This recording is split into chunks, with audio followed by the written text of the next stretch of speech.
ओम शांति। 21 जुलाई 2025 की प्रातः मुरली में बाबा ने कहा, मीठे बच्चे, पुरुषार्थ कर देवी गुण अच्छी रीति धारण करने हैं, किसी को भी दुख नहीं देना है। तुम्हारी कोई भी आसुरी एक्टिविटी नहीं होनी चाहिए। मीठे बच्चे, पुरुषार्थ कर देवी गुण अच्छी रीति धारण करने हैं, किसी को भी दुख नहीं देना है।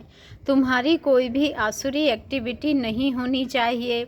प्रश्न है, कौन से आसुरी गुण तुम्हारे श्रृंगार को बिगाड़ देते हैं? उत्तर है, आपस में लड़ना झगड़ना, रूठना, सेंटर पर धमचक्र मचाना, दुख देना, यह आसुरी गुण हैं जो तुम्हारे श्रृंगार को बिगाड़ देते हैं। जो बच्चे बाप का बनकर के भी इन आसुरी गुणों का त्याग नहीं करते हैं, उल्टे कर्म करते हैं, उन्हें बहुत घाटा पड़ जाता है। हिसाब ही हिसाब है। बाप के साथ धर्मराज भी है। गीत बजा है भोलेनाथ से निराला। ओम शांति। रूहानी बच्चे यह तो जान चुके हैं कि ऊंचते ऊंच भगवान हैं। मनुष्य गाते हैं और तुम देखते हो दिव्य दृष्टि से। तुम बुद्धि से भी जानते हो कि हमको वह पढ़ा रहे हैं। आत्मा ही पढ़ती है शरीर से, सब कुछ आत्मा ही करती है शरीर से। शरीर विनाशी है, जिसको आत्मा धारण कर पाठ बजाती है। आत्मा में ही सारे पाठ की नूंद है। 84 जन्मों की भी आत्मा में ही नूंद है। पहले पहले बाबा कहते, पहले पहले तो अपने को आत्मा समझना है। बाप है सर्वशक्तिमान, उनसे तुम बच्चों को शक्ति मिलती है। योग से शक्ति जास्ती मिलती है। बाबा ने कहा, योग से शक्ति जास्ती मिलती है, जिससे तुम पावन बनते हो। बाप तुमको शक्ति देते हैं विश्व पर राज्य करने की। इतनी महान शक्ति देते हैं। वह साइंस घमंडी आदि इतना सब बनाते हैं विनाश के लिए। उनकी बुद्धि है विनाश के लिए, तुम्हारी बुद्धि है अविनाशी पद पाने के लिए। तुमको बहुत शक्ति मिलती है, जिससे तुम विश्व पर राज्य पाते हो। वहाँ प्रजा का प्रजा पर राज्य नहीं होता है, वहाँ है ही राजा रानी का राज्य। ऊंचते ऊंचे भगवान, याद भी उनको करते हैं। लक्ष्मी नारायण का सिर्फ मंदिर बनाकर पूजते हैं, फिर भी ऊंचते ऊंच भगवान गाया जाता है। अभी तुम समझते हो यह लक्ष्मी नारायण विश्व के मालिक थे। ऊंचते ऊंच विश्व की बादशाही मिलती है बेहद के बाप से। तुमको कितना उच्च पद मिलता है, तो बच्चों को कितनी खुशी होनी चाहिए। जिससे कुछ मिलता है उनको याद किया जाता है ना। कन्या का पति से कितना लव रहता है, कितना पति के पिछाड़ी प्राण देती है। पति मरता है तो या हुसैन मचा देती है। या यह तो पतियों का पति है, तुमको कितना श्रृंगार रहे हैं यह ऊंचते ऊंच पद प्राप्त कराने के लिए। तो तुम बच्चों में कितना नशा होना चाहिए। देवी गुण भी तुमको यहाँ धारण करने हैं। बहुतों में अभी तक आसुरी अवगुण है, लड़ना झगड़ना, रूठना, सेंटर पर धमचक्र मचाना। बाबा जानते हैं बहुत रिपोर्ट्स आती हैं। काम महाशत्रु है तो क्रोध भी कोई कम शत्रु नहीं है। फलाने के ऊपर प्यार, मेरे ऊपर क्यों नहीं। फलानी बात इनसे पूछी, मेरे से क्यों नहीं पूछा। ऐसे ऐसे बोलने वाले संशय बुद्धि बहुत हैं।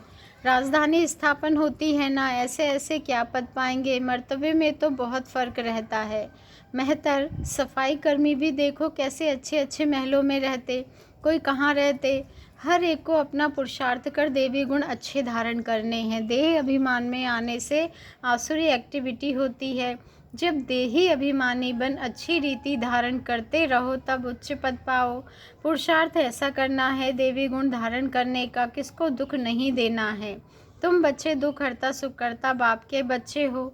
कोई को भी दुख नहीं देना चाहिए। जो सेंटर संभालते हैं उन पर बहुत रिस्पॉन्सिबिलिटी है। जैसे बाप कहते हैं, बच्चे अगर कोई भूल करता है तो 100 गुना दंड पड़ जाता है।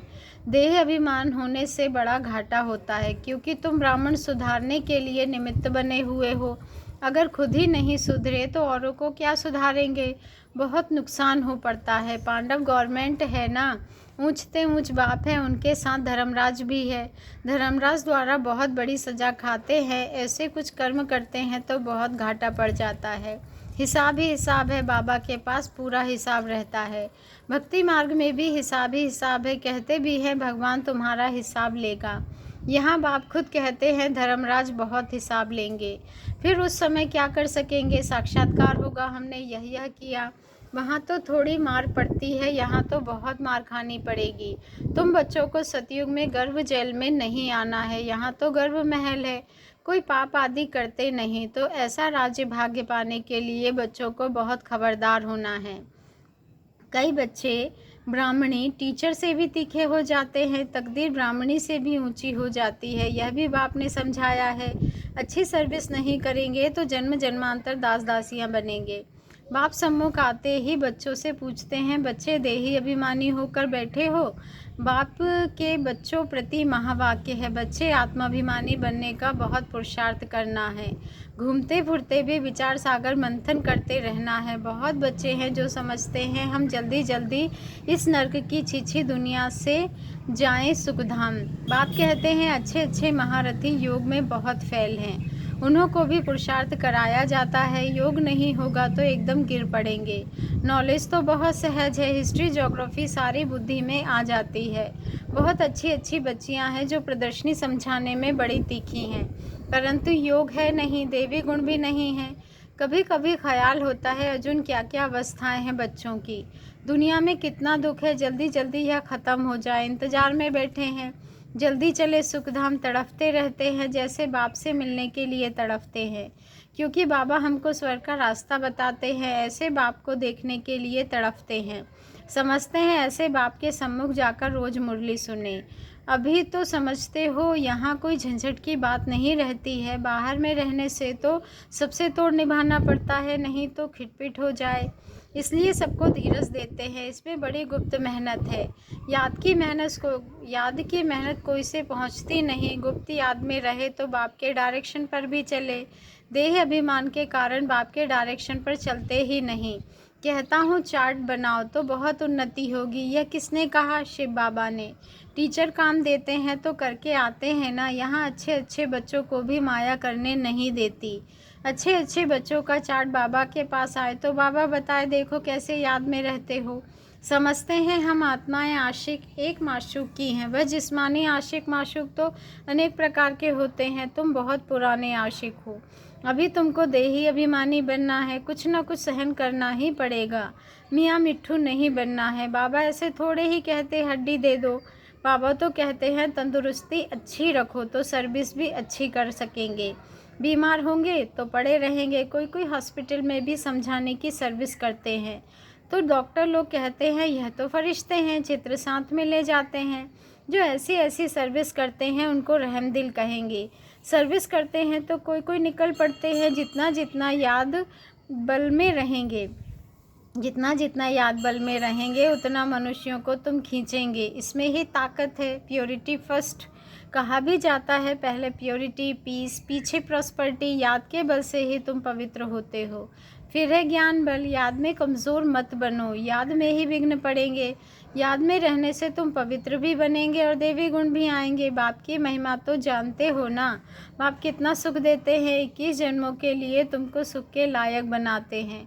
कभी भी किसको दुख नहीं देना चाहिए। कई बच्चे डिसर्विस कर अपने आप को जैसे श्रापित करते हैं, दूसरों को बहुत तंग करते हैं।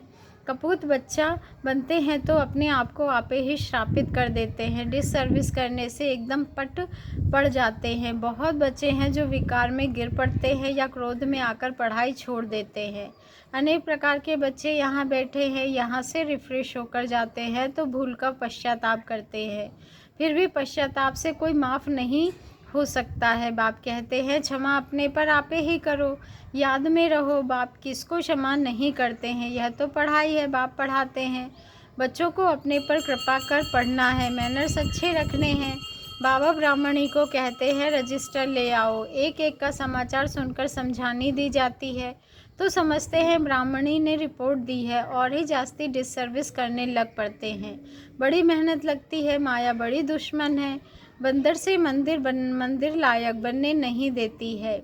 उच्च पद पाने के बदले और ही बिल्कुल गिर पड़ते हैं, फिर कभी उठ ना सके मर पड़ते हैं। बाप बच्चों को बार बार समझाते हैं यह बड़ी ऊंच मंजिल है, विश्व का मालिक बनना है। बाबा कहते हैं बड़े आदमी के बड़े बच्चे रॉयल्टी से चलते हैं, कहाँ बाप की इज्जत ना जाए। कहेंगे तुम्हारा बाप कितना अच्छा है, तुम कितने कपूत हो, तुम अपने बाप की इज्जत गवा रहे हो। यहाँ तो हर एक को अपनी इज्जत रखनी है। यहाँ तो हर एक अपनी इज्जत गंवाते हैं, बहुत सजाएं खानी पड़ती है। बाबा वार्निंग देते हैं, बड़े खबरदार हो चलो, जेल बर्ड्स ना बनो। जेल बर्ड्स भी यहाँ होते हैं। सतयुग में तो कोई भी जेल नहीं होता, फिर भी पढ़कर उच्च पद पाना चाहिए। गफलत नहीं करो, किसको भी दुख मत दो, याद की यात्रा पर रहो, याद ही काम में आएगी। प्रदर्शनी में भी मुख्य बात यही बताओ, बाप की याद से ही पावन बनेंगे। पावन बनने तो सब चाहते हैं, यह है ही पतित दुनिया। सर्व की सद्गति करने तो एक ही बाप आते हैं, क्राइस्ट, बुद्ध आदि कोई की सद्गति नहीं कर सकते, फिर ब्रह्मा का ही नाम लेते हैं। ब्रह्मा को भी सद्गति दाता नहीं कह सकते, जो देवी देवता धर्म का निमित्त है। बल देवी देवता धर्म की स्थापना तो शिव बाबा करते हैं, फिर भी नाम तो है ना ब्रह्मा विष्णु शंकर, त्रिमूर्ति ब्रह्मा कह देते। बाप कहते हैं यह भी गुरु नहीं, गुरु तो एक ही है, उनके द्वारा तुम रूहानी गुरु बनते हो, बाकी वह है धर्म स्थापक। धर्म स्थापक को सद्गति दाता कैसे कह सकते, यह बड़ी डीप बातें हैं समझने की। अन्य धर्म स्थापक तो सिर्फ धर्म स्थापन करते हैं, जिसके पिछाड़ी सब आ जाते हैं। वह कोई सबको वापस नहीं ले जा सकते, उनको तो पुनर्जन्म में आना ही है। सबके लिए यह समझानी है, एक भी गुरु सद्गति के लिए नहीं है। बाप समझाते हैं गुरु पतित पावन एक ही है, वही सर्व के सद्गति दाता लिबरेटर हैं। बताना चाहिए हमारा गुरु एक ही है जो सद्गति देते हैं, शांति धाम सुख धाम ले जाते हैं। सतयुग आदि में बहुत थोड़े होते हैं, वहाँ किसका राज्य था, चित्र तो दिखाएंगे ना, भारतवासी ही मानेंगे। देवताओं के पुजारी झट मानेंगे कि बरोबर यह तो स्वर्ग के मालिक हैं, स्वर्ग में इनका राज्य था, बाकी सब आत्माएं कहाँ थी, जरूर कहेंगे निराकारी दुनिया में थे। यह भी तुम अभी समझते हो, पहले कुछ भी नहीं पता था, अभी तुम्हारी बुद्धि में चक्र फिरता रहता है। बरोबर 5000 वर्ष पहले भारत में इनका राज्य था। जब ज्ञान की प्रारब्ध पूरी होती है तो फिर भक्ति मार्ग शुरू होता है, फिर चाहिए पुरानी दुनिया से वैराग्य। बस अभी हम नई दुनिया में जाएंगे, पुरानी दुनिया से दिल उठ जाता है। वहाँ पति बच्चे आदि सब ऐसे मिलेंगे। बेहद का बाप तो हमको विश्व का मालिक बनाते हैं। जो विश्व का मालिक बनने वाले बच्चे हैं, उनके ख्यालात बहुत ऊंचे और चलन बड़ी रॉयल होगी। भोजन भी बहुत कम, जास्ती हवच नहीं होनी चाहिए। याद में रहने वाले का भोजन भी बहुत सूक्ष्म होगा। बहुतों की बुद्धि में भी, बहुतों की खाने में भी बुद्धि चली जाती है। तुम बच्चों को तो खुशी है कि विश्व का मालिक बनने की। कहा जाता है खुशी जैसी खुराक नहीं, ऐसी खुशी में सदैव रहो जो खान पान भी बहुत थोड़ा हो जाए। बहुत खाने से भारी हो जाते हैं, फिर झुटका आदि खाते हैं, फिर कहते बाबा नींद आती है। भोजन सदैव एक रस होना चाहिए, ऐसे नहीं कि अच्छा भोजन है तो बहुत खाना चाहिए। अच्छा मीठे मीठे सिक्के लदे बच्चों प्रति माता पिता बाप दादा का याद प्यार और गुड मॉर्निंग। रूहानी बाप की रूहानी बच्चों को नमस्ते, और हम रूहानी बच्चों की रूहानी माता पिता बाप दादा को दिल से याद प्यार गुड मॉर्निंग और नमस्ते। शुक्रिया बाबा, शुक्रिया। धारणा के लिए मुख्य सार है, फर्स्ट पॉइंट है, हम दुख हरता सुख करता बाप के बच्चे हैं। हमें किसी को भी दुख नहीं देना है, डिससर्विस कर अपने आप को श्रापित नहीं करना है। सेकंड पॉइंट है, अपने ख्यालात बड़े ऊंचे और रॉयल रखने हैं। रहमदिल बन सर्विस पर तत्पर रहना है। खाने पीने की हवच को, लालच को छोड़ देना है। वरदान है, ऑनेस्ट बन स्वयं को बाप के आगे स्पष्ट करने वाले चढ़ती कला के अनुभवी भव। ऑनेस्ट बन स्वयं को बाप के आगे स्पष्ट करने वाले चढ़ती कला के अनुभवी भव। आज का स्वमान है, मैं चढ़ती कला की अनुभवी आत्मा हूँ। स्वयं को जो है जैसे है वैसे ही बाप के आगे प्रत्यक्ष करना, यही सबसे बड़े ते बड़ा चढ़ती कला का साधन है। बुद्धि पर जो अनेक प्रकार के बोझ हैं, उन्हें समाप्त करने की यही सहज युक्ति है। ऑनेस्ट बन स्वयं को बाप के आगे स्पष्ट करना, अर्थात पुरुषार्थ का मार्ग स्पष्ट बनाना। कभी भी चतुराई से मनमत और परमत के प्लान बनाकर बाप व निमित्त बनी हुई आत्माओं के आगे कोई बात रखते हो तो यह ऑनेस्टी नहीं। ऑनेस्टी अर्थात जैसे बाप जो है, जैसा है बच्चों के आगे प्रत्यक्ष है, वैसे बच्चे बाप के आगे प्रत्यक्ष हो। स्लोगन है, सच्चा तपस्वी वह है जो सदा सर्वस्व त्यागी की पोजीशन में रहता है। सच्चा तपस्वी वह है जो सदा सर्वस्व त्यागी की पोजीशन में रहता है। आज का अव्यक्त इशारा है, संकल्पों की शक्ति जमाकर श्रेष्ठ सेवा के निमित्त बनो। वर्तमान भविष्य का दर्पण है, वर्तमान की स्टेज अर्थात दर्पण द्वारा अपना भविष्य स्पष्ट देख सकते हो। भविष्य राज्य अधिकारी बनने के लिए चेक करो कि वर्तमान मेरे में रूलिंग पावर कहाँ तक है। पहले सूक्ष्म शक्तियाँ जो विशेष कार्य करता है, संकल्प शक्ति के ऊपर, बुद्धि के ऊपर पूरा अधिकार हो, तब अपना भविष्य उज्जवल बना सकेंगे। अच्छा, ओम शांति। शुक्रिया बाबा, शुक्रिया।